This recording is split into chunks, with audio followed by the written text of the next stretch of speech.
மறுபடியும் உங்கள் அனைவரையும் பார்க்கவும் கேட்கவும் ஆண்டவர் செய்த நல்ல கிருபைகளுக்காய் நன்றி செலுத்துகிறோம். இப்போ கூட இந்த மீட்டிங் தொடங்க போகிறதுக்கு முன்னே என்கிட்ட சொன்னார், வெளியே மழை பெய்யுது பிரதர் அப்படின்னாரு. நான் உங்களுக்கு காண்பிக்கிறேன் பாருங்க அதன்ட்டு அவர் ஜன்னல் ஓரமாக கூட்டு போயிட்டு ஜன்னல் ஓரமாக கொண்டு போய் காட்டினார்.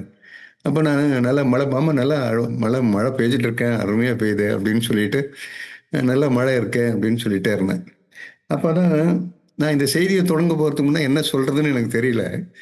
இவர் இது முன்பே காட்டணுன்னு தான் எனக்கே ஒரு இது வந்தது. இப்போ இந்த மாதிரி தமிழ்நாட்டில் இது மாதிரி மழை பெய்யுது, இந்த மாதிரிலாம் நடக்குதுன்னா உடனே தமிழ்நாட்டில் ஒரு ஃப்ளாஷ் நியூஸ் போடுவாங்க. என்ன போடுவாங்கன்னா, தமிழ்நாட்டில் அடுத்த 2 நாட்களுக்கு அதிக கனமழை பெய்யும், இடியுடன் கூடிய ஒரு பெருங்காற்று அடிக்கும், அப்படி இருக்கும் இப்படின்ட்டு ஒரு போட்டு எழுதுவாங்க. அது என்னன்னா அது ஒரு அதுக்கு ஒரு புயல் அப்படின்னு சொல்லுவாங்க. இல்லைன்னா இன்னொரு இடத்துல என்ன சொல்லுவாங்கன்னா, ஒரு சூறாவளி ஒன்று வருது, பெரிய சூறாவளி வரும், ஆகவே ஜனங்கள்லாம் நீங்கள் ஜாக்கிரதையாக இருக்கணும், வீட்டில் வெளியே வராதிங்க, அங்கங்கே இருந்துங்க அப்படின்னு சொல்லுவாங்க. ஸோ என்னுடைய இந்த நாளிலும் கூட உங்களோடு கூட பகிர்ந்து கொள்கிறதும் நான் அப்படி தான் ஒரு என்னுடைய ஆவிக்குரிய வாழ்க்கையில் சத்துரு கொண்டு வருகிற ஒரு சூறாவளி தான் நான் உங்களோடு கூட இந்த நாளில் நான் பேச போகிறேன். இது இந்த சூறாவளி தான் என்ன பண்ணுன்னா, அநேக நேரங்களில் என்ன பண்ணுன்னா, நிறைய பேர் காணாமற் போக பண்ணும். அவங்க இந்த சூறாவளியில் அடிபட்டு போகிறது உண்டு.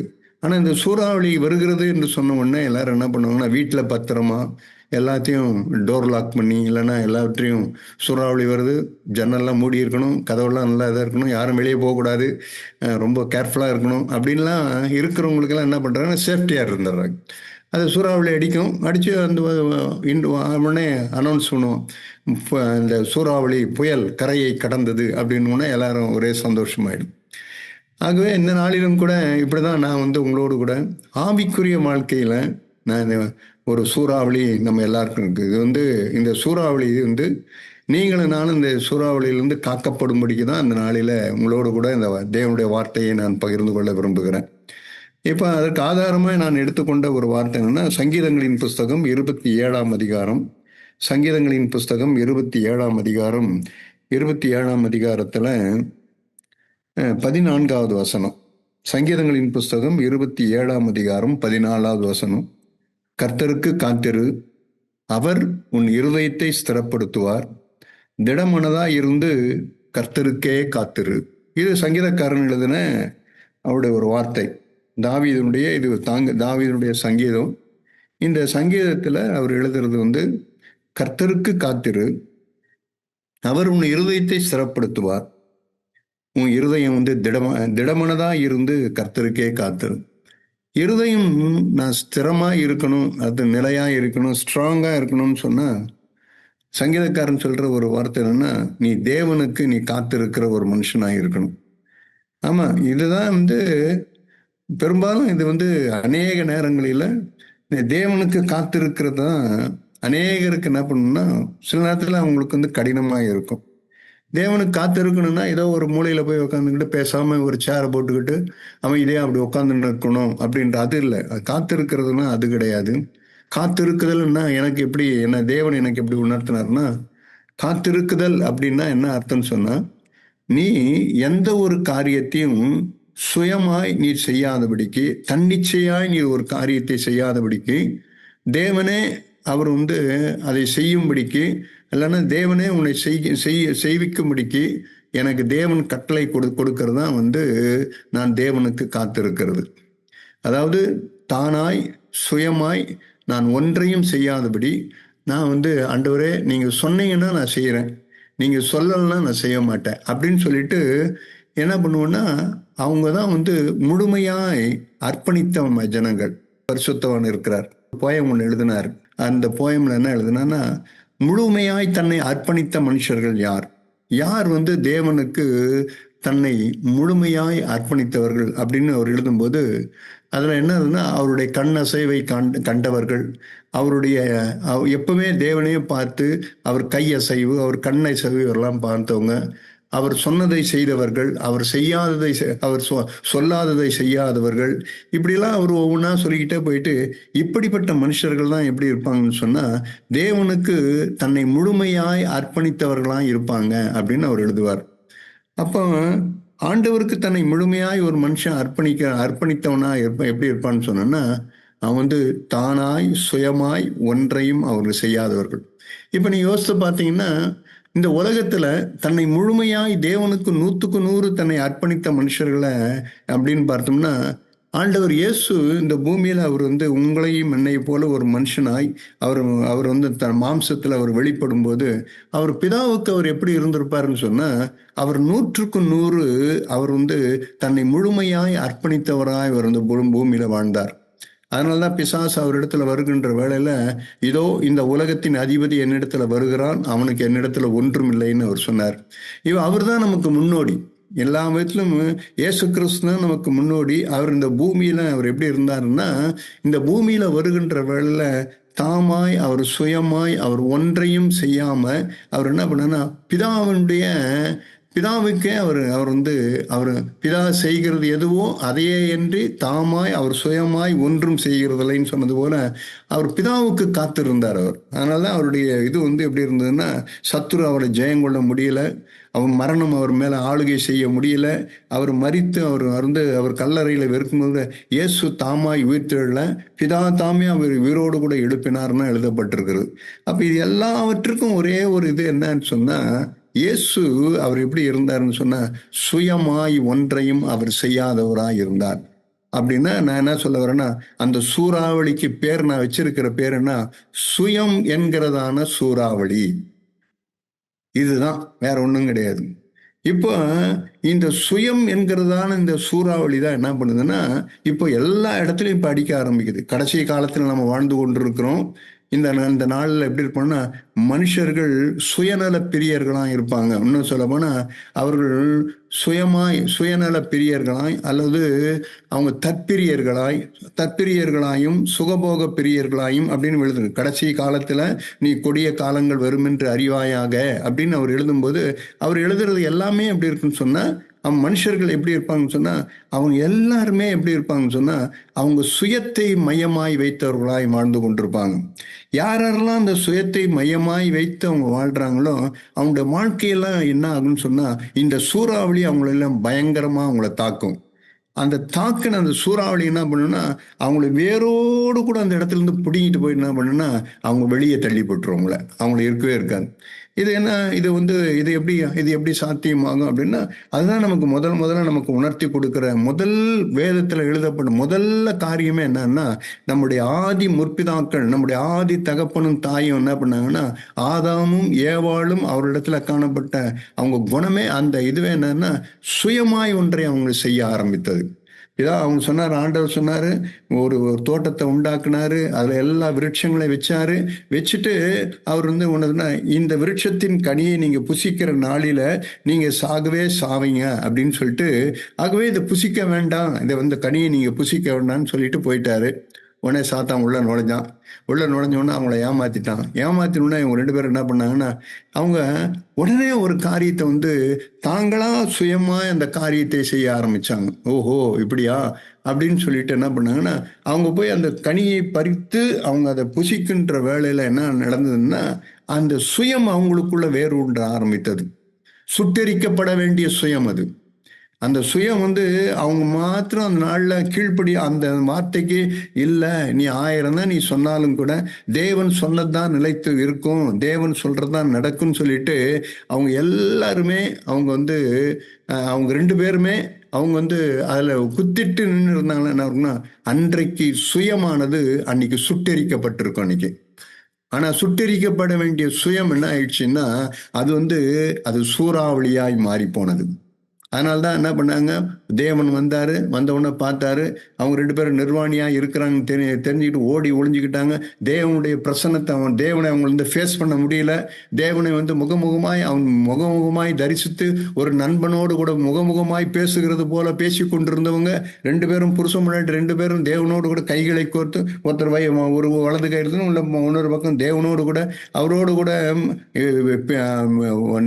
சஞ்சரித்து கொண்டிருந்தவங்க அன்னைக்கு என்ன நடந்ததுன்னா, அன்னைக்கு அந்த தோட்டத்தை விட்டு அவங்க வெளியேற்றப்பட்டாங்க. எப்படின்னா, அதை நான் சொன்னது போல வேரோடு கூட மறுபடியும் நீ உள்ள நுழையவே கூடாது, இந்த தோட்டத்துக்குள்ள நீ உள்ள நுழையவே கூடாது அப்படின்னு சொல்லிட்டு தேவன் என்ன பண்ணாருன்னா அவருடைய பிரசன்னத்திலிருந்து அவங்கள வெளியே தள்ளினார். அப்போ என்ன இருந்தது, அப்போ அந்த சூறாவளி அடிச்சிடுச்சு அவங்கள. எதனால் அவங்க அடிச்சது, அவங்க என்ன தங்கள் சுயமாய் ஒரு காரியத்தை அவங்க செய்ய ஆரம்பித்தாங்க. அந்த சுயம் என்னன்னா அவங்களுக்குள்ள அவங்கள வந்து சூறாவளி போல வந்து அவங்கள எல்லாம் தோட்டத்தை விட்டு வெளியேற்றாங்க, தேவ பிரசன்னத்தை விட்டு வெளியேற்றாங்க போயிடுச்சு. ஆமா, அநேக சூழ்நிலைகள் வருகின்ற வேளை நீங்களும் நானும் மிகுந்த ஜாக்கிரதையா இருக்க வேண்டிய ஒரே ஒரு பகுதி என்னன்னு சொன்னா, என்னிடத்துல சுயத்துக்கு நான் எப்பொழுதும் சாவுமணி அடிக்கிறவனா இருந்து கொண்டே இருக்கணும். எப்பெல்லாம் பார்த்துட்டே இருக்கணும். அது என்னுடைய ஆரம்ப நாட்களிலிருந்து நான் ரட்சிக்கப்பட்ட நாளில் என்னுடைய ஆரம்ப நாட்களிலிருந்து என்னை போதித்த எனக்கு ஆரம்பத்திலிருந்து போனோம்னா பி கேர்ஃபுல் அபவுட் இந்த ஐன்றது நான் வந்து சுயம், என்னுடைய இதில் வந்து நான் ரொம்ப ஜாக்கிரதையாக இருக்கணும் அப்படின்னா போதும். தொடர்ந்து நம்ம போதிக்கிற எல்லா சகோதரர்களும் நம்முடைய ஆவிக்குரிய தகப்பனும் கூட அவங்க எல்லாரும் போதிக்கிறாங்கன்னா இந்த ஒரு சூறாவளி வருது, அப்பப்போ இந்த சூறாவளி வரும், அப்பப்போ வந்துட்டே இருக்கும்.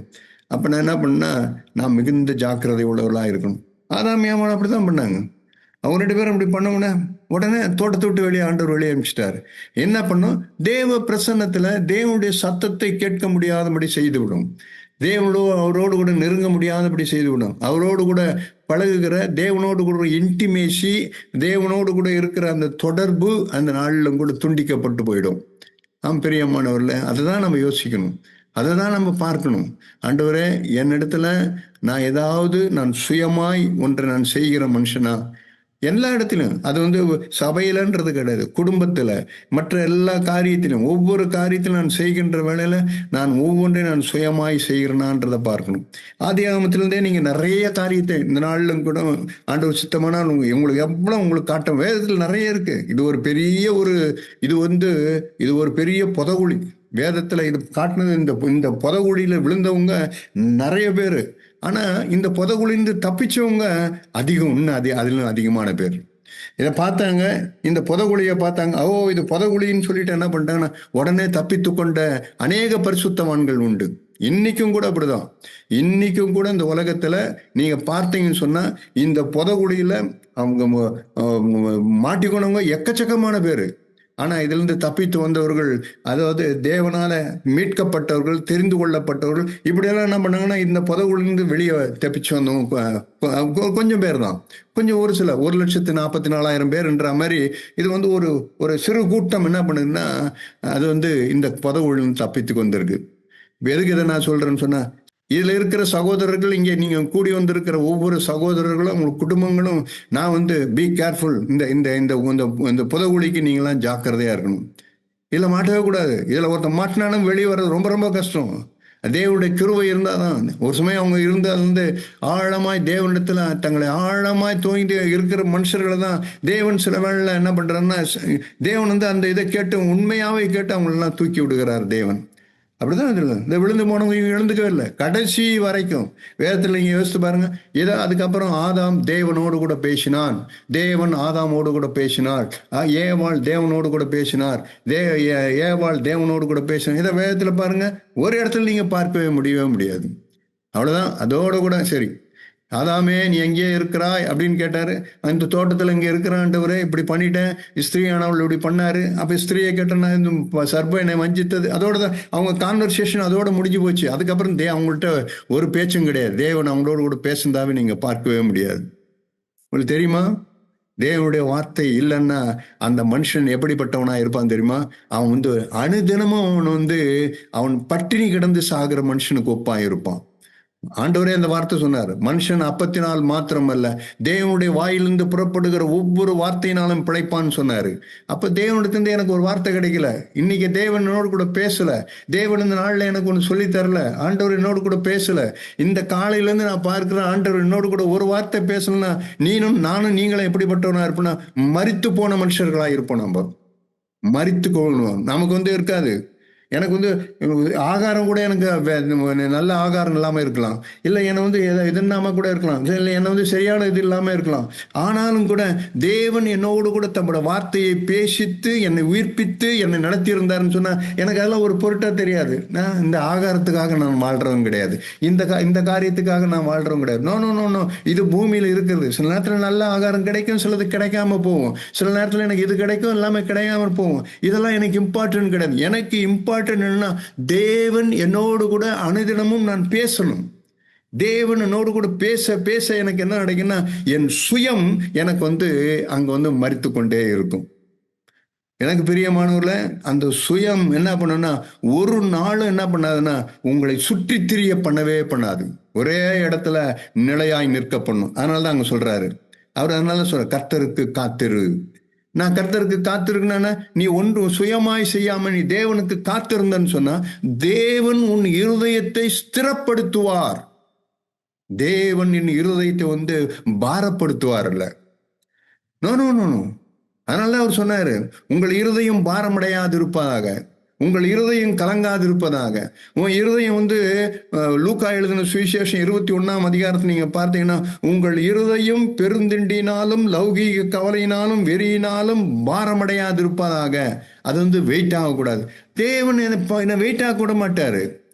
என் இருதயத்தை தேவன் என்ன பண்ண வெயிட் பண்ண விட மாட்டாரு. ஆனா என் இருதயத்தை தேவன் ஸ்திரப்படுத்துவார். தேவன் ஸ்திரப்படுத்துவார். அதான் எழுதப்பட்டிருக்கு. தேவனின் இருதயத்தை ஸ்ட்ராங்கா, எதுக்கு நான் அசைய மாட்டேன். எனக்குள்ள ஒரு சாத்தான் ஒரு பயத்தை கொண்டு நோ நோ நோ நோ அசைய மாட்டேன். எனக்குள்ள ஏதாவது நாளைக்கு என்ன பண்ணுவணும், நாளைக்கு இது இருக்குது, எனக்கு இப்படி போகணும். என் இருதயம் எதுக்கும் கலங்கவே கலங்காது. என் இருதயம் எப்படி இருக்குன்னா ஸ்ட்ராங்கா இருக்கும். என் இருதயம் அப்படியே கலங்காது. என் இருதயம் ஸ்திரமா இருக்கும். யாருடைய இருதயத்தை தேவன் ஸ்திரப்படுத்துவார்? தேவன் யாருடைய இருதயத்தை ஸ்திரப்படுத்துவார்னு சொன்னா, தேவனுடைய எப்பெல்லாம் ஒரு மனுஷன் தானாய் சுயமாய் ஒன்றை செய்யாமல் இருக்கும்போது என்ன, அப்படிப்பட்ட மனுஷனுடைய இருதயத்தை தேவன் ஸ்திரப்படுத்துவார். A.W. Tozer சொல்வார், there is a man's part and there is a God's part. மனுஷன் தன் பகுதியை அவன் செய்யும் போது தேவன் அவர் பகுதியை நேர்த்தியாய் செய்வார். அப்ப மனுஷன் என்ன பண்ணும், அவன் தேவனுக்கு அவன் காத்திருக்கின்ற வேளையில கர்த்தர் என்னத்தை செய்வார்னா, அவன் இருதயத்தை தேவன் ஸ்திரப்படுத்துவார். அவன் தானா தான் இருதயத்தை ஸ்திரப்படுத்த முடியவே முடியாது. தேவன வேதம் என்ன சொல்ல, அவர் உன் இருதயத்தை ஸ்திரப்படுத்துவார். அவர் உன் இருதயத்தை திடமாய் இருக்க பண்ணுவார். அவர் உன் இருதயத்தை அசையாமல் பாதுகாத்துக் கொள்வார்.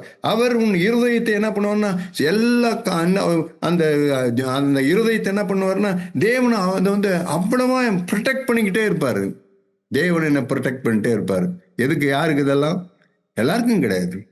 நல்ல இது கிடைக்கணும்.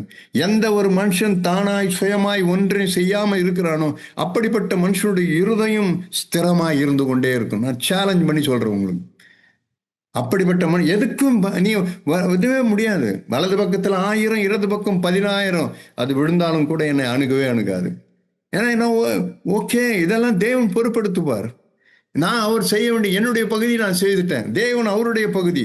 என்னுடைய பகுதி என்ன, நான் தேவனுக்கு காத்திருப்பேன். அவர் சொன்னது தான் செய்வேன். அவர் சொல்லாத செய்ய மாட்டேன். அவருடைய அசைவை பார்ப்பேன். அவர் இதுன்னா அப்படின்னு இருக்கிற மனுஷனுக்கு என்ன ஆகும்னா, அவன் இருதயம் எப்படி இருக்குன்னு சொன்னா ஸ்திரமாய் அவன் இருதயம் இருந்து கொண்டு. அதனாலதான் அந்த சங்கீதக்காரன் சொல்றான், கர்த்தருக்கு நீ காத்திரு, அவர் உன் இருதயத்தை ஸ்திரப்படுத்துவார். திடமனதா இருந்து, மறுபடியும் சொல்றார் அகெயின், அவர் மறுபடியும் என்ன சொன்ன, திடமனதா இருந்து கர்த்தருக்கு காத்திரு. நீ தேவனுக்கு நீயா ஒண்ணு செய்திராரு. செய்தாங்க. இவங்க இருதயம் பாருங்க என்னாச்சு, சபிக்கப்பட்ட பூமியில தள்ளினாங்க. சரி, இவங்க அடிச்சோடையில் நடந்தவன் தான். இவங்க 2 பேரோட அடிச்சோடையில இவர்கள் பெற்ற அந்த பிள்ளை தான் காயின். அவன் நடந்தான் பாருங்க, அதே அடிச்சோடல் நடக்கிறான். சரி, அப்பா அம்மா தான் இந்த அடிச்சோடல் நடந்தாங்க, நான் இதில் நடக்க மாட்டேன் அப்படின்னு சொல்லிட்டு அவனாவது விழிச்சுக்கிட்டானா பாருங்க. அவன் விழிக்கல. அவன் விழிக்காம என்ன பண்ண, அதே மாதிரி ஆதாம் ஐயா நடந்த அதே அடிச்சோடெல்லாம் இவனும் நடக்கிறான். இவனும் என்ன நடக்கிறான், இவன் போய் கனியெல்லாம் பறித்து புசிக்கல. ஆனா அவங்க செய்தவாறு இவனும் தானாய் சுயமாய் ஒன்றை செய்கிறான். என்ன செய்யறான், இவரா தலைவர் யோசிக்கிறாரு, இவரா யோசித்து இவரா போயிட்டு சுயமா எழும்பி தன் சகோதரனை போய் அவனை போய் என்ன காரணமே இல்லை, தன் சுயமாய் செய்கிறான். எழும்பி போய் தன் சகோதரனை கொலை பண்றான். கொலை பண்ணி அவன் இதன்றான். தேவன் கேட்கும்போது கூட அவன் அவன் ஒத்துக்கல அதை. அப்பதான் ஆண்டவர் அவனுக்கு பார்த்து கேட்கிறார், உன் சகோதரனுடைய ரத்தம் என்ன கூப்பிடுதுன்னு கேட்கிறாரு. அப்பதான் ஆண்டவர் அவனை பார்த்து சொல்ல, இந்த பூமியில நீ எப்படி இருப்பாய்னா நிலையற்று அலைகிறவனாய் இருப்பாய். வேகபர்ன், இன்னும் சொல்ல போனா நீ ஒரு நாடோடி போல இருப்பாய் அப்படின்ட்டாங்க. நீ நிலையற்று அலைகிறான், நீ ஸ்திரமா இருக்க மாட்டேன்.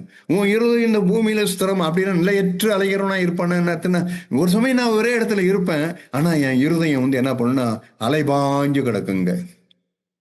என் இருதயம் ஒரு இடத்துல ஸ்திரமாய் நிற்காது. என் இருதயம் எப்படி இருக்குன்னா, இங்க இது இங்க ஒரு இது ஒரு ஸ்திரமா என் இருதயம் இருக்காது. என் இருதயம் இருக்காது. காரணம் என்ன? அது காரணம் என்னன்னா, நான் டோசர் சொன்னது போல, there is a man spot and there is a God spot. நான் தேவனுக்கு காத்திருக்கல.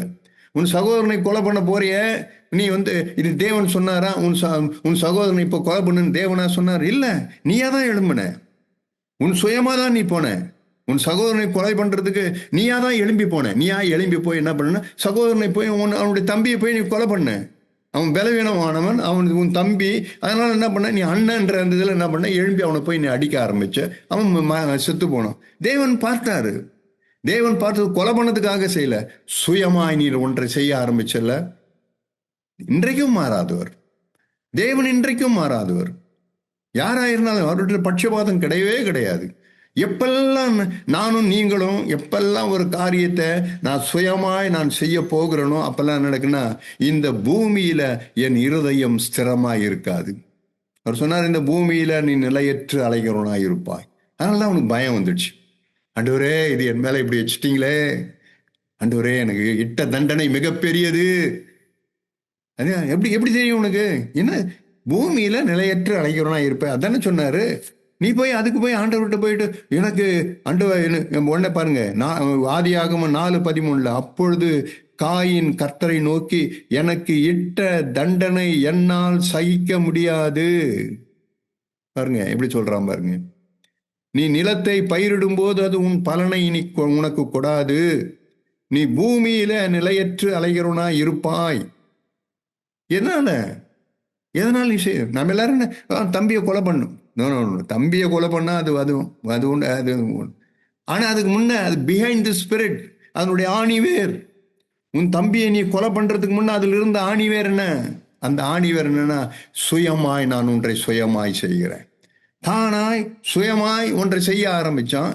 அதனுடைய விளைவு என்ன? தன் தம்பியை கொலை பண்ணா.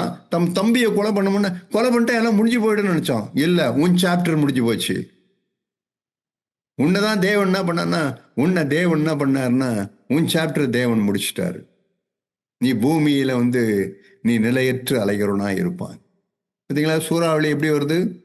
அதனாலதான் சொன்னேன், சுயம் என்கிறதான சூறாவளி. அந்த சூறாவளி எப்படி வருது பாருங்க. அந்த சூறாவளி வருகிறதுக்கு காரணம் என்ன? நான் சுயமாய் ஒன்றை நான் செய்கிறதுனால வருகிறது. இப்படிதான் வேதத்துல நீ நிறைய பேரை நீங்க பார்த்தீங்கன்னு சொன்ன, அவங்க எல்லாரும் பாருங்க இது மாதிரி இந்த சுயமாய் ஒன்று செய்யும் போது அவங்க வாழ்க்கையில எல்லாமே வரும். ஆனா இதன் மத்தியில தான் தேவன் என்ன பண்ண, சுயமாய் செய்யாத தேவ மனுஷர்களை ஆண்டவர் நமக்கு காமிச்சு கொடுத்தார். அதெல்லாம் நோவா, அவன் தேவனோடு கூட சஞ்சரித்து கொண்டிருந்தான். வேதம் சொல்லுது, அவன் தேவனோடு கூட சஞ்சரித்து கொண்டிருந்தான். அவன் என்ன, அப்போ உடனே தேவன் அவனை பார்க்கிறார். அவனை பார்த்தோன்னு எத்தனையோ பேர் அங்க இருக்கிறாங்க. ஏன் தேவன் நோவாவை மட்டும் தெரிந்து கொண்டார்? வேற என்ன, நோவாவுக்கோ தேவனுடைய கண்களில் கிருபை கிடைத்தது. எப்படி அவனுக்கு என்ன அவர் என்ன அப்படி அவன் நீதிமானம் அப்படின்னா அதுக்கெல்லாம் என்ன காரணம்? மேலாக்கு தான் அவன் நீதிமானா இருந்தான், அவன் தேவனுக்கு முன்பாக அப்படி இருந்தான் இப்படி இருந்தான். ஓகே, எல்லாமே இது எப்படி வந்தது? இதெல்லாம் எப்படி வந்துச்சு அவனுக்கு அப்படின்னா, நோவா தன் காலத்துல இருக்கும்போது அந்த மனுஷர் எப்படி இருந்தான்னா, தானாய் சுயமாய் ஒன்றும் செய்யாதவனாயிருந்தான். அதனாலதான் தேவன் அவனை சூஸ் பண்ணார். உங்க எல்லாரையும் தேவன் எப்படி சூஸ் பண்ணாரு? எப்படி சூஸ் பண்ணாரு? நீங்க எல்லாம் இதுல இருக்கணும் அப்படி கிடையாது. ஏதோ சம்திங் உங்ககிட்ட உங்ககிட்ட தேவன் பார்க்கிறார். இந்த பிள்ளைங்களாம் தானாய் சுயமாய் தேடாதவங்க, எதையும் இந்த பிள்ளைங்க இது மாதிரி தேடாதவர்கள். அதனால தான் தேவன் என்ன பண்ணான்னா, இவ்வளவு பேரையும் உங்க எல்லாரையும் தேவன் அவருடைய கண்கள் உங்களை தூக்கி எடுத்திருக்குன்னா காரணம் என்னன்னா, ஏதோ ஒரு இடத்துல நீங்க ஏதோ ஒரு காரியத்தில் தேவன் உங்களை பார்த்துருக்கிறாரு. அதனால தான் தேவன் உங்களை சூஸ் பண்ணாரு. இதை சாத்தான் பார்த்துருக்கான். அப்ப இதுல எப்படி கலைக்கணும், இந்த குரூப்பை நான் எப்படி கலைக்கிறது? இப்ப இத்தனை பேர் கூடி இருக்காங்களா, இந்த குரூப்பை கலைக்கணும். அவனோட வேலையை தேவனுடைய வேலையை கூட்டி சேர்க்கிறது, சாத்தானுடைய வேலைன்னா அந்த கூட்டை கலைக்கிறது. இப்ப இதை எப்படி கலைக்கலாம்? அதிகமான ஓகே, இப்போ ஒரு சூறாவளி சிஎஃப்ஜி மத்தியில ஒரு சூறாவளியை அனுப்புவோம். அந்த சூறாவளி அனுப்புவோம். அந்த சூறாவளிக்கு மாற்ற அதுக்கு உஷாரா இருக்கிறவங்கள என்ன பண்ணுவாங்கன்னா, உடனே தன்னை பாதுகாத்துக் கொள்வாங்க, டோர் லாக் பண்ணிக்குவாங்க, எல்லாம் ஜாக்கிரதையா இருந்துவாங்க. அதுல உஷாரா இல்லாதவங்க என்ன பண்ணுவாங்கன்னா, அந்த சூறாவளியில போயிடுவாங்க. அதுதான் சொல்றேன் உங்களுக்கு. சுயம் சுயம் என்கிறதான சூறாவளி.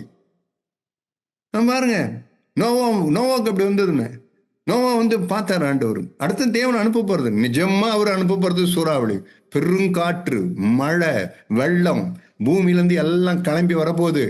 பெரும் வெள்ளமாய் பூமியே முழுக்க அது அழிக்க போகிறது. பெரும் சூறாவளின்னா சூறாவளி, இது வரைக்கும் ஒரு மனுஷனும் கூட அந்த சூறாவளிக்கு பேர் கொடுக்க முடியவே முடியாது. அவ்வளவு பெரிதான ஒரு பெரிய சூறாவளியை அனுப்பும் போது தேவன் நோவாவை பார்த்து உடனே ஒண்ணுதான் சொன்னாரு, நீ ஒரு பேழையை கட்டு அப்படின்னு சொன்னார். உடனே கட்டிட்டு என்ன பண்ணாருன்னா, அவனுக்கு ஒரு இதை கொடுத்துட்டாரு, அளவும் கொடுத்துட்டாரு. இது இவ்வளவு இருக்கணும், அவ்வளவு இருக்கணும், எல்லாம் நீ பேழை கட்டணும்னா அவன் தானா போயிடல. உடனே அவனை பண்ணான், தேவன் தனக்கு சொன்னபடியே. வேற என்ன எழுதிருப்பாருங்க, ஆதியாகமத்தின் புஸ்தகம் 6ஆம் அதிகாரம் 22வது வசனத்தை வாசித்து பாருங்க. Beautiful word. 6:22 பாருங்க. நோவா அப்படியே செய்தான் அப்படின்னு அதோட முடிச்சிருக்கலாம். நோவா அப்படியே செய்தான் அப்படின்னு முடிச்சிருந்தா எப்படி இருக்கும்? ஆனா வேதம் அடுத்து என்ன, தேவன் தனக்கு கட்டளையிட்டபடியெல்லாம் அவன் செய்து முடித்தான். பார்த்தீங்களா? தேவன் தனக்கு என்ன கட்டளையிட்டாரோ அந்த கட்டளையிட்டபடியெல்லாம் நோவா செய்து முடித்தான். அப்படின்னா என்ன அர்த்தம்? நோவா தானாய் சுயமாய் அவன் ஒன்றும் செய்யவில்லை. நோவா தன் சுயமாய் எதையும் அவன் செய்ய முடியல. அதனால என்ன அவ்வளவு பெரிய சூறாவளி வரும்போது கூட நோவா சேதமடையல. அவன் மாத்திரமல்ல, அவன் குடும்பமும் கூட. இப்ப நோவா எப்படி இருந்தாரு? தேவன் பார்க்கிறாரு, தேவன் பார்த்தாரு. நோவா, நீ ஒருவன் தான். நோவா, நீ ஒருவன் தான். உன் ஒருவனால நீ உன் சுயமாய் நீ ஒன்று செய்ய நீ மறுதளித்து நிற்கிறாயோ, நான் அப்பவே உன் குடும்பத்தையே காப்பாற்றணும்னு முடிவு பண்ணிட்டேன். நீ ஒரு ஆள் போதும். குடும்பத்துல யாராவது நீங்க ஒரு ஆள், நான் சுயமாய் நான் ஒன்றையும் நான் செய்ய மாட்டேன், நான் சுயத்துக்கு நான் சாவு மணி அடிப்பேன் அப்படின்னு சொன்னீங்கன்னா, உங்கள் ஒருவரின் நிமித்தம் உங்க குடும்பமே காக்கப்பட்டு கொண்டு இருக்கும். உங்க ஒருவரின் நிமித்தம். அதனாலதான் அந்த வார்த்தை உங்களுக்கு சொல்றேன். நோவானிக்கு அப்படிதான் செய்தாரு. அதுக்கப்புறம் பாருங்க, அதுக்கப்புறம் தேவன் அதெல்லாம் அது நிறைய இருக்கு. இதெல்லாம் சொல்ல போனா ஒன்றும் ஓடினே இருக்குங்க கதை. நான் தான் சொன்னேன்னா அது பெரிய புதகுழி, அதில் தோண்ட தோண்ட வந்துனே இருக்கும். அப்புறம் பாருங்க, மோசேவை பார்க்கிறாரு ஆண்டவர். மோசையை எடுக்கிறாரு. மோசையை எடுத்த உடனே அவர் எல்லாவற்றிலும் சகலகலா வல்லவர். அவர் எல்லாவற்றையும் தெரிஞ்செடுத்த உடனே யாத்ராகமத்தின் புஸ்தகம் பாருங்க. யாத்ராகமத்தின் புஸ்தகம் 40ஆம் அதிகாரம். யாத்ராகமத்தின் புஸ்தகம் 40ஆம் அதிகாரம். அங்க பாருங்க ஆண்டவர் எப்படி எழுதுறாருன்ட்டு. யாத்ராகமம் 40ஆம் அதிகாரத்துல 40ஆம் அதிகாரம் அங்க என்ன பண்ணுன்னா, 40ஆம் அதிகாரத்துல 10வது வசனம் 16வது வசனம் பாருங்க. யாத்ராகமம் 40:16. கர்த்தர் தனக்கு கற்பித்தபடியெல்லாம் மோசே செய்தான். பாத்தீங்களா? பியூட்டிஃபுல். அடுத்தது பாருங்க, 19வது வசனம் பாருங்க. வாசஸ்தலத்தின் மேல் கூடாரத்தை விரித்து அதன் மேல் கூடாரத்தின் மூடியை கர்த்தர் தனக்கு கற்பித்தபடியே போட்டான். அங்க செய்தான், மோசே செய்தான், இங்கே மோசே அதே மாதிரி போட்டான் அப்படின்னு இருக்கீங்களா? தானா ஒன்றும் செய்யல, தானாய் சுயமாய் ஒன்றும் செய்யல. தேவனுக்கு ஒரு அவனை கட்ட விடுறாரு. இப்ப கட்டும் போது தேவன் சொல்றாரு, அவனை பார்ப்பாரு.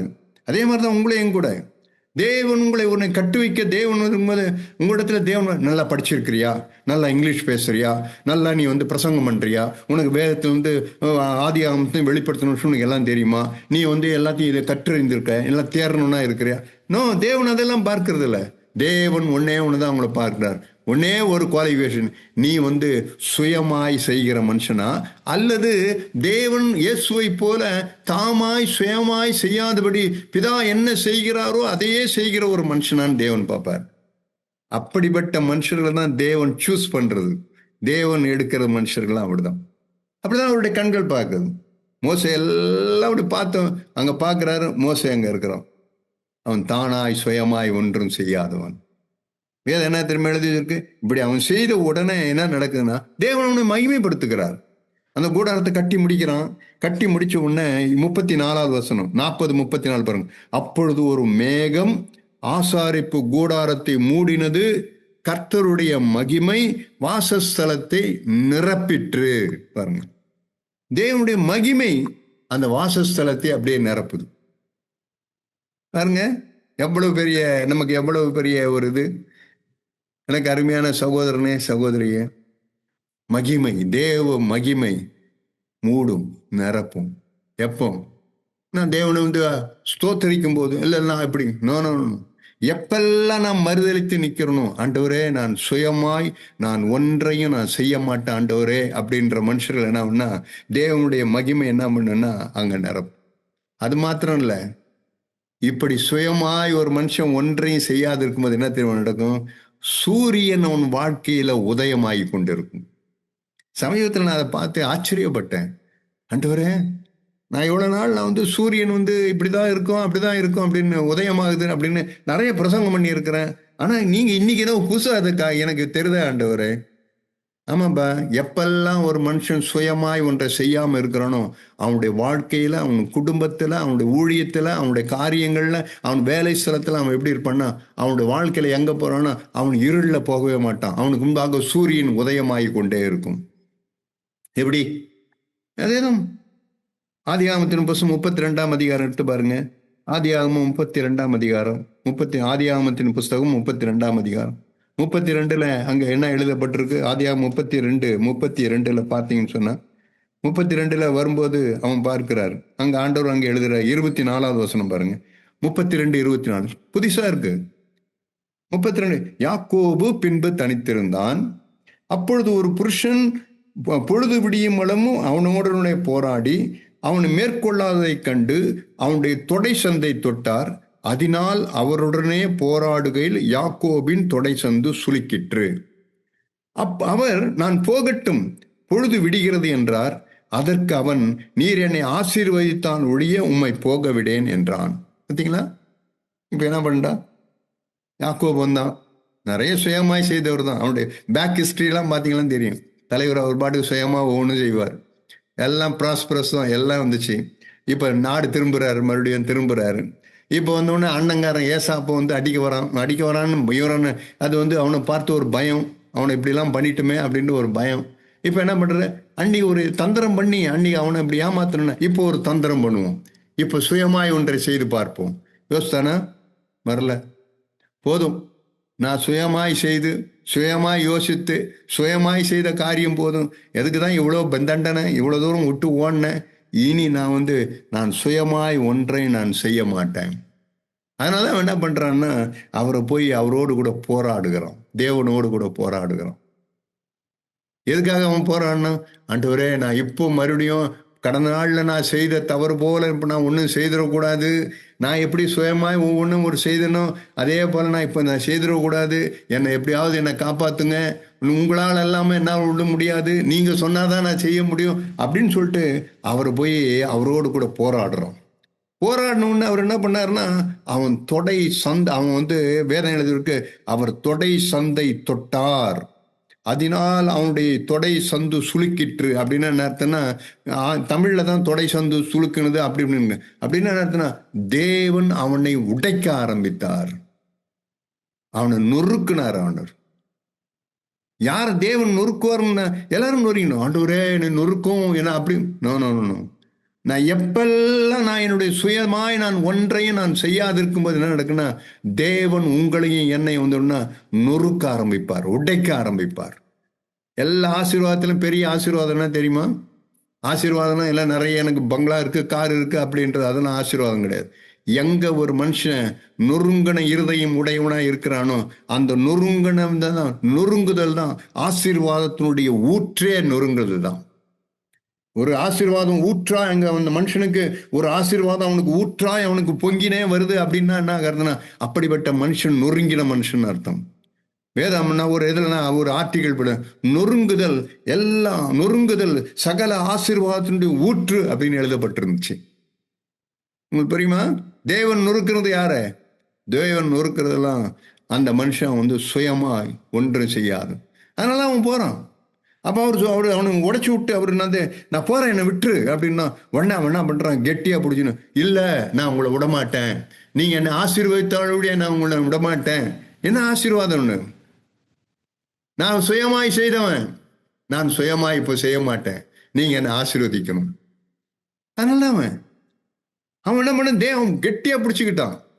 அவன் கெட்டியா, ஏன் தேவனை எப்படி கெட்டியா பிடிச்சான்? நான் இப்போ நான் சுயமாய் ஒன்றை செய்கிறவனா தான் நம்ம. அப்படியா, போயிட்டு வாங்க, டாட்டா பாய் பா, என்ன நொறுக்கிட்டீங்க, பரவாயில்ல, உங்களை நான் பார்த்துட்டேன், நான் இப்போ கொஞ்சம் நீங்க கொடுத்த பலத்தில் நான் போயிட்டு இப்போ ஏசா கூட போய் கொஞ்சம் சண்டை போடுறேன். அப்படிலாம் கிடையாது.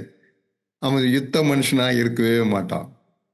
உங்களுக்கு தெரியுமா? உங்களுக்கு எப்போ ஒரு மனுஷன் சுயமாய் ஒன்றை செய்ய அவன் மறுதலித்து இருக்கிறானோ, அவன் யுத்த புருஷனா இருக்கவே மாட்டான்.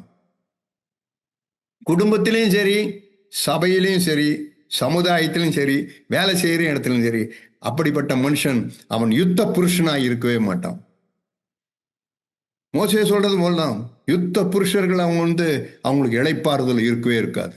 யுத்த புருஷர்கள் வனாந்திரத்துல சாகு மட்டும் என்ன பண்ணுவாங்கன்னா, தேவன் அவர்களை வனாந்திரத்துல சுற்றி திரிய பண்ணி கொண்டே இருப்பார். ஏன் அவங்களை சுற்றி திரிய பண்ணாரு? வேற ஒண்ணும் இல்லை. எப்படி காயின் வந்து தன் சகோதரனை வந்து கொலை பண்ணானோ, நீ பூமியில நிலையற்று அலைகிறவனா இருக்கிறத அவனை அலைய விட்டாரோ, அதே போல இஸ்ரவேல் ஜனங்களை வனாந்திரத்தில் தேவன் அலைய விட்டார்னா காரணம் என்னன்னு சொன்ன, சுயமாய் அவர்கள் ஒன்றை செய்ததுனால. அதே போலதான் பாருங்க, யாக்கோபு தேவன் என்ன பண்ணாருன்னா, அவன் வந்து அவன் பாருங்க எப்படி இருக்கிறான்னு பாருங்க. அவன் கெட்டியா பிடிச்சிக்கிட்டான். நான் விட மாட்டேன், நீங்க என்ன ஆசீர்வதிங்க, நான் உங்களை போட விட மாட்டேன், உங்களை ஆசீர்வதித்தாலும் உங்களை விட மாட்டேன் அப்படின்னார். உடனே தேவன் அவனை ஆசீர்வதிக்கிறார், அவன் பேரை கேட்கிறாரு, எல்லாம் சேர்க்கிறாரு. அதுக்கப்புறம் தான் வேதம் அங்க பாருங்க என்ன எழுதி வச்சிருக்குன்னு. அப்பொழுது 31ஆம் வசனம், அவன் பெனியேலை கடந்து போகையில் சூரியன் உதயமாயிற்று, அவன் தொடை சுளுக்கினால நொண்டி நொண்டி நடந்தான். அப்படின்னா என்ன அர்த்தம்னா, நொண்டி நொண்டி நடக்கிறான்னா எப்படி இருக்குன்னா, தான் வந்து எப்படி இருப்பான்னா, அவன் வந்து ஒரு கோலை வச்சுக்கிட்டு அந்த கோலை சார்ந்து கொண்டே நடந்து போனான். அதுதான் அர்த்தம். அதுக்கு நொண்டி நடக்கிறான்னா அப்படியே காலை வச்சு இப்படி நொண்டி இல்லை, அது ஒரு கோல் கையில் இருந்திருக்கும். அவன் நொண்டி நடக்கும்போது அந்த கோலை பிடிச்சிக்கிட்டு அந்த கால் நொண்டி நொண்டி அந்த இருக்கும். அப்படின்னு அர்த்தம்னா, தன் தேவனையே சார்ந்து கொண்டிருந்தான், தன் தேவனையே சார்ந்து நடந்தான். எப்போ அவன் வாழ்க்கையில் என்ன வந்தது பாருங்க, சூரியன் உதயமாயிற்று. பிரியமானவர்களே, எப்போ நான் சொல்றேன் பாருங்க, உங்களுக்கு ஒரு இதுவா நான் சொல்றேன், நீங்க இதுன்னு பாருங்க, எப்பெல்லாம் நீங்களும் நானும் சுயத்துக்கு நாம சாவு மணி அடிக்கிறோமோ அப்பெல்லாம் என்ன நடக்குன்னு சொன்னா, என் வாழ்க்கையில சூரியன் உதயமாய் கொண்டே இருக்கும். நான் இருளுக்கு பங்கமாகவே மாட்டேன். பாட்டுக்காரன் ஒருத்தர் பாருங்கள், பாவத்தின் இருளுக்கு பங்கமாக வேண்டாமே, பாலியத்தின் இச்சைக்கு விலகி ஓட வேண்டுமே அப்படின்னு சொல்லிட்டு ஒரு பாட்டுக்காரன் பாடுவோம்.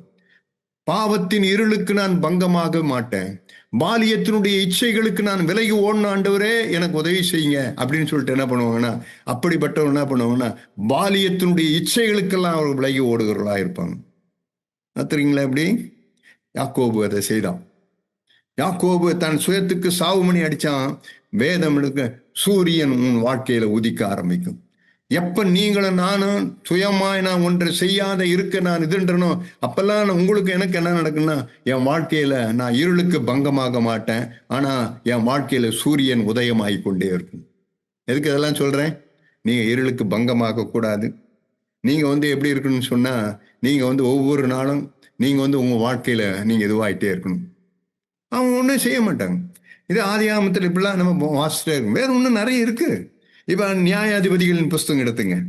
இது கடைசியாக உங்களோடு கூட ஒரு இதோட கூட நான் ஒரு சில சம்பவத்தை சொல்லி உங்களோடு கூட நான் முடிக்க விரும்புகிறேன். நியாயாதிபதிகளின் புஸ்தகம் எடுத்துங்க. நியாயாதிபதிகளின் புஸ்தகத்தில் எடுத்து பாருங்க. எடுத்த உடனே அங்கே என்ன எழுதப்பட்டிருக்கு? நியாயாதிபதியின் புஸ்தகம் 21ஆம் அதிகாரம் 21ஆம் அதிகாரம் 25வது வசனம் பாருங்க எப்படி முடியும். நியாயாதிபதிகளின் புஸ்தகம் 21ஆம் அதிகாரம் 25வது வசனம். அந்நாட்களிலே இஸ்ரவேலிலே ராஜா இல்லை, அவனவன் தன் பார்வைக்கு சரிபோனபடி செய்து வந்தான். அப்படின்னா என்ன? ராஜா இல்லை, அதனால அவன் என்ன பண்ணனா, அவனவன் தன் பார்வைக்கு சரிபோனபடி செய்து வந்தான். அப்படின்னா என்ன அர்த்தம்னா, தான் இஷ்டப்படி. இன்னும் சொல்ல போனா அவன் எப்படின்னா தன்னுடைய சுயத்தின்படி, தன் சுயமா அவன் என்ன நினைக்கிறானோ அதன்படி செய்வான், சுயமாய் செய்திருவான். ஏன்னா ராஜா இல்லை, அவனுக்கு ராஜா இல்லை. அதனால என்ன பண்ண, தான் இஷ்டப்படி செய்தான், சுயமாய் செய்வான், சுயமாக ஏதாவது அவனை செய்துட்டே இருந்தான். நியாயாதிபதிகளின் புஸ்தகத்தில் இப்படி எழுதப்பட்டிருக்கு. ஓசியா இதை என்ன பண்றாருன்னா, ஏன்டா உனக்கு ராஜா இல்லாம போனாரு, எதுக்கு உனக்கு ராஜா இல்லாம போனாரு அப்படின்னு எழுதும்போது ஓசியா தீர்க்கதரிசியின் புஸ்தகம் 10ஆம் அதிகாரம். ஓசியா, தானியலுக்கு அடுத்தது ஓசியா. தானியலுக்கு அடுத்த புத்தகம் தான் ஓசியாவின் புத்தகம். ஓசியா தீர்க்கதரிசியின் புஸ்தகம் 10ஆம் அதிகாரம் 3ஆம் வசனம் வாசித்து பாருங்க. 10:3. நாம் கர்த்தருக்கு பயப்படாமற் போனபடியினால் நமக்கு ராஜா இல்லை. ஓசியா கண்டுபிடிக்கிறாரு. ஏன் இஸ்ரவேல்ல ராஜா இல்லை? ஏன் ராஜா இல்லை? அவங்க கர்த்தருக்கு பயப்படலை. அவங்க கர்த்தருக்கு பயப்படாதபடினால அவன் என்ன பண்ணான், தான் இஷ்டத்தின்படி போனான், தன் சுயத்தின்படி நடந்தான். நம் கர்த்தருக்கு பயப்படாமற் போனபடியினால அவனுக்கு ராஜா இல்லை. யோசியா பாருங்க எப்படி சுட்டி காட்டார். அப்ப என்ன அர்த்தம்? அது அர்த்தம் என்ன சொன்னா, ஒரு மனுஷன் தானாய் சுயமாய் ஒன்றை செய்கிறான்னா என்ன அர்த்தம்னா, தேவனுக்கு அவன் பயப்படாத மனுஷன் அர்த்தம். அவன் தேவனுக்கே பயப்பட மாட்டான். அப்படி தேவனுக்கு அவன் பயப்படாத போது என்ன பண்ண, தேவன் தம்முடைய வழியை அவனுக்கு தெரியப்படுத்தவும் மாட்டாரு. சங்கீதங்களின் புஸ்தகம் 25ஆம் அதிகாரத்தை எடுத்து பாருங்க. சங்கீதங்களின் புஸ்தகம் 25ஆம் அதிகாரம் 25ஆம் அதிகாரத்துல, இந்த 25ஆம் அதிகாரத்துல ஆண்டவர் நிறைய சொல்லி கொடுப்பாரு. எப்படா உங்களுக்கு நேரம் கிடைச்சுன்னா 25ஆம் அதிகாரத்தை வாசித்து பாருங்க. அங்க என்ன எழுதிருக்குன்னா, சங்கீதங்களின் புஸ்தகம் 25ஆம் அதிகாரம் 12வது வசனம். சங்கீதம் 25:12 பாருங்க. கர்த்தருக்கு பயப்படுகிற மனுஷன் எவனோ அவனுக்கு தாம் தெரிந்து கொள்ளும் வழியை போதிப்பார். பாருங்க, தேவன் போதிப்பார். நான் இப்ப எல்லாத்தையும் எல்லாம் மிக்சட் பண்ணி பேசுறேன் பாருங்க. கர்த்தருக்கு பயந்தவன் எவனோ அவனுக்கு தாம் தெரியும் வழி, தாம் தெரிந்து கொள்ளும் வழியை, அந்த வழியை தேவன் அவனுக்கு மட்டும்தான் போதிப்பார். அவனுக்கு எல்லாருக்கும் இல்லை, தேவன் எல்லாருக்கும் போதிக்கிறது இல்லை.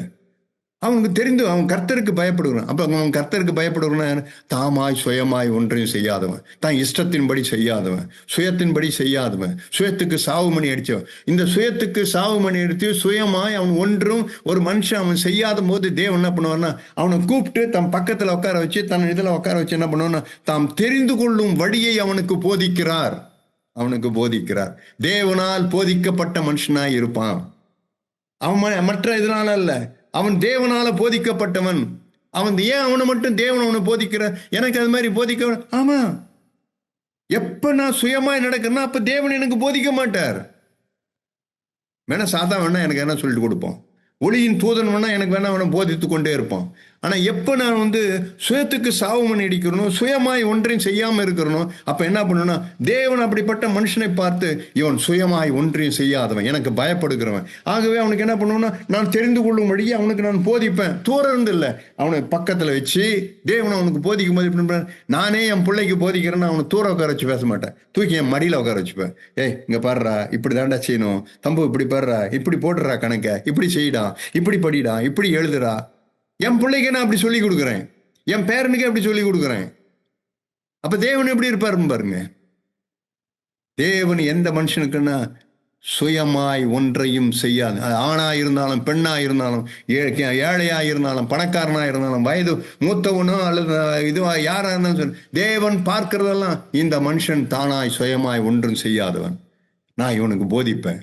இவனுக்கு அனுதினமும் போதிப்பேன், ஒவ்வொரு நாளும் போதிப்பேன். அவன் படுக்கும்போது போதிப்பேன், அவன் எழுந்திருக்கும் போது போதிப்பேன், அவன் சாப்பிடும் போது போதிப்பேன், அவன் குளிக்கும் போது போதிப்பேன், அவன் அவன் பஸ்ல பிரயாணம் பண்ணும்போது அவனோடு கூட போதிப்பேன். பாவத்தின் இருள் அவனை தொடவே தொடாது. அவனை பார்த்துருக்கீங்களா? எப்படி? எனக்கு பிரியமான சகோதரனே சகோதரியே, பார்த்துருக்கீங்களா? அவனு அதிகாரம் உள்ளவன். அவனுக்கு மேல தேவன் ராஜா இருப்பார். தேவன் அவன் மேல ராஜாவா இருப்பார். அது எந்த எழுதிட்டுதான் அடுத்த யாரை போடுறா, அடுத்த புத்தகம் யார் வருதுன்னு சொன்னா ரூத்தின் புத்தகத்தை போடுறாங்க. நான் யோசிப்பேன், ஏன்டா இந்த மாதிரிலாம் புக்கு ஆதியாகமா இப்படிலாம் ஒரு புக்கெல்லாம் இப்படிலாம் போடுறாங்களேன்னு யோசித்தா, அங்க பார்த்தீங்கன்னு சொன்னா ரூத்து நியாயாதிபதிகளுக்கு அப்புறம் என்ன பண்ணா ரூத்து புத்தகம் போடுறாரு. எவ்வளவு ஞானமாய் ஆவியானவர் எவ்வளவோ அவங்கள கைட் பண்றாரு பாருங்க. ஏன் ரூத்து புத்தகத்தை போடணும்? ஏன் ரூத்து புத்தகத்தை தேவன் போடணும்னா, ரூத் எப்படிப்பட்டவள் சொன்னா, தாமாய் சுயமாய் ஒன்றையும் செய்யாதவள். காண்பிக்கிறேன். அதெல்லாம் பார்த்து நான் ஆச்சரியப்பட்டு தான் இதெல்லாம் பார்த்தேன். ஆண்டவரே, என்ன ஆண்டவரே இப்படியெல்லாம் கிடக்குது அப்படின்னு சொல்லிட்டு அவர் என்ன பண்ண, ரூத்து தாமாய் சுயமாய் ஒன்றும் செய்யாதவள். ரூத் 2ஆம் அதிகாரம் 21ஆம் வசனம் வாசித்து பாருங்க. பாருங்க, வேதத்துல எல்லாம் காட்டி கொடுக்குறேன். எப்படி இருக்கு பாருங்க. நான் பெற்ற தேவன் எனக்கு என்ன உசுப்பி விட்டதெல்லாம் உங்களுக்கு சொல்றேன் பாருங்க. ஒரு 2ஆம் அதிகாரம், ரூத்தின் புஸ்தகம் 2ஆம் அதிகாரம் 21ஆம் வசனம் பாருங்க. பின்னும் மோவாபிய ஸ்திரீயான ரூத், இஸ்ரவேல் இல்ல, அவ மோவாபிய பெண். அந்த மோவாபிய பெண் அவளுக்கு இருந்தது பாருங்க. அவ மோவாப்ல இருந்தா அந்த மாதிரி இருந்து பழந்தது. அவ எருசலேமுக்கு வந்துட்டா. இப்ப பாருங்க, மோவாபிய ஸ்திரீயான ரூத் அவர் என்னை நோக்கி, என் அறுப்பெல்லாம் அறுத்து தீரும் மட்டும் நீ என் வேலைக்காரிகளோடு கூடவே இரு என்று சொன்னார் என்றாள். நகோமி கிட்ட சொல்றார், மாமியார்கிட்ட சொல்றா. அப்ப நகோமி அவளை பார்த்து ஒரு வார்த்தை சொல்றாரு. அப்பொழுது நகோமி பாருங்க, 22ஆம் வசனம் பாருங்க, பியூட்டிஃபுல் 2:22 2:22 2:22 3:2 ரூத்து 2:2 2:22 பாருங்க. அப்பொழுது நகோமி தன் மருமகளாகிய ரூத்தை பார்த்து, என் மகளே, வேறொரு வயலிலே மனுஷர் உன்னை எதிர்க்காதபடிக்கு நீ அவன் வேலைக்காரரோடு கூட போகிறது நல்லது என்றாள். உடனே சொல்றேன், அம்மா அவர் சொல்லிட்டாரு, நீ என்ன பண்ணு, நீ வேறொரு மனுஷன் உன்னை எதிர்க்காதபடிக்கு நீ என்ன பண்ண, அந்த வேலைக்காரியோடு கூட போகிறதாம உனக்கு நல்லது அப்படின்னு சொன்ன உடனே ரூத், சும்மா வாய மூடுங்க, இன்னைக்கு போனேன் அந்த இடத்துல இருந்துச்சு, நாளைக்கு இன்னொரு இடத்துல போனா இதை விட எனக்கு நிறைய கிடைக்கும், நான் அங்க போய் நான் அதன்னு போறேன்.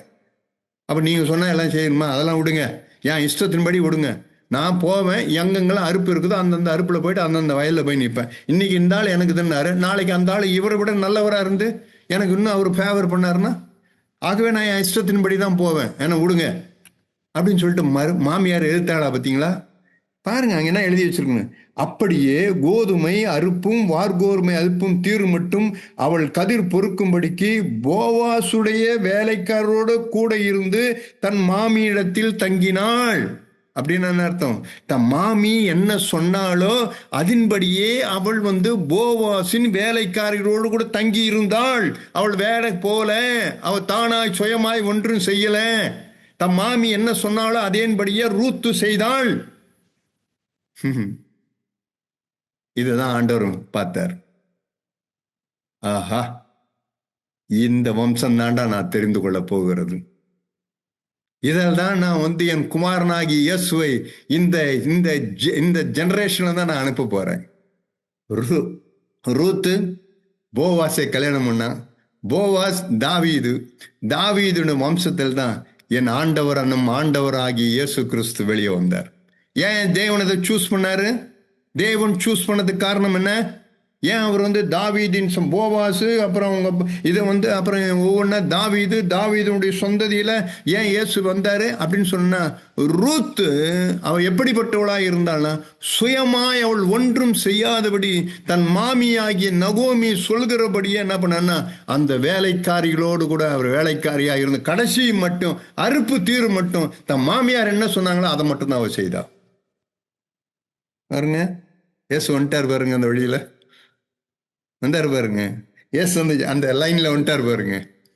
உங்க லைன்லயும் வருவார் இயேசு. உங்க வாழ்க்கையிலும் வருவார். உங்க குடும்பத்திலும் என் குடும்பத்திலும் இயேசு வருவார்.